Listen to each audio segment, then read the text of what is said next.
everybody, welcome to the Rachel Ray Show. Again, I'll be hosting this once a week and it will consist of 3 dishes. I'll put a time next to each of these items so you can skip ahead. Throughout each episode, I'll be sharing fun facts about the country and why the food is important to the country.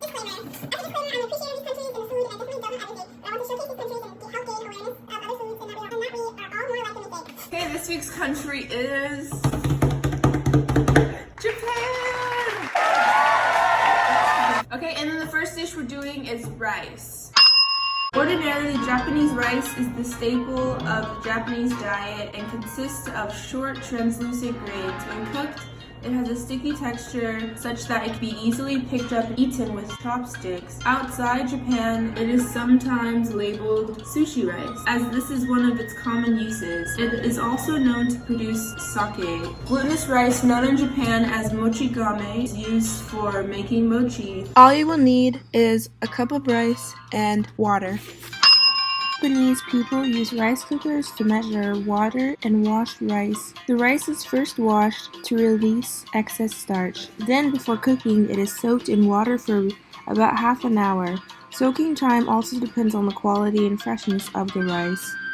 The rice is then boiled in a ratio of 1:1. After this, it is steamed until the center of the rice becomes soft.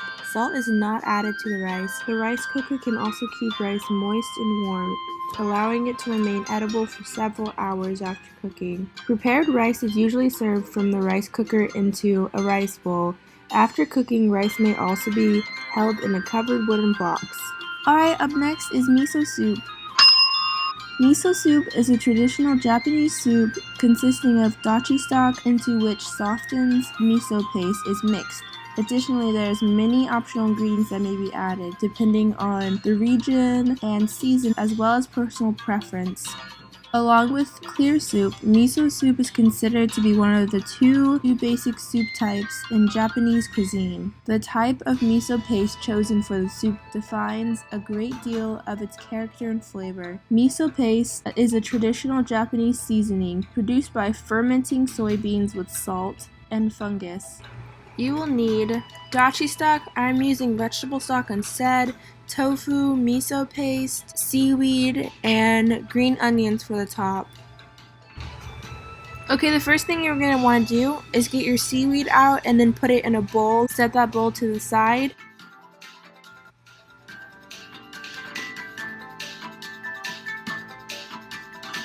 Afterwards, put a pot full of the dashi broth or the vegetable broth and then wait for it to boil.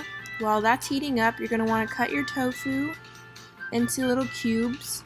By the time they're into cubes, your broth should be heated up all the way. Add the tofu in, and then you can take the seaweed out and also add it to the soup. While that's heating up, you're going to want to grab your miso paste and then take a tablespoon of it, put it in a bowl with half a cup of water, and then stir. After you're done stirring and the water is clear, pour that into the main bowl. Wait for everything to boil. Then you have your miso soup.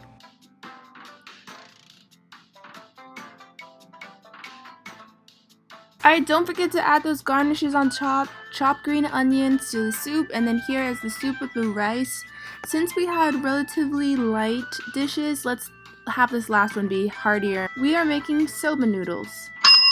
Soba is the Japanese name for buckwheat. It usually refers to the thin noodles made from buckwheat flour or a combination of buckwheat and wheat flours. They contrast to thick wheat noodles called udon. Soba noodles are served either chilled with a dipping sauce or hot as a broth noodle soup.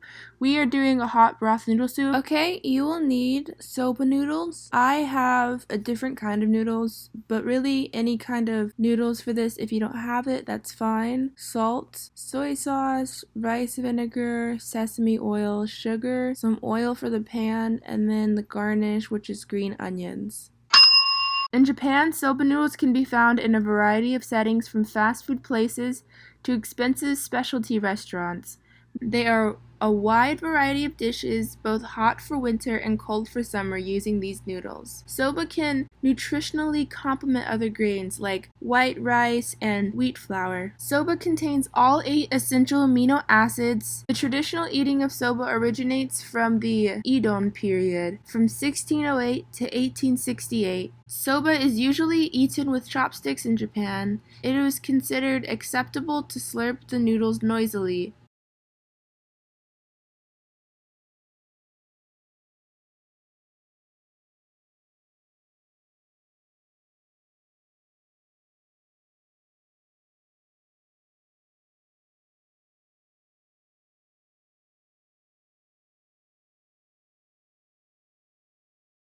Alright everybody, we are finished. Here are the final products.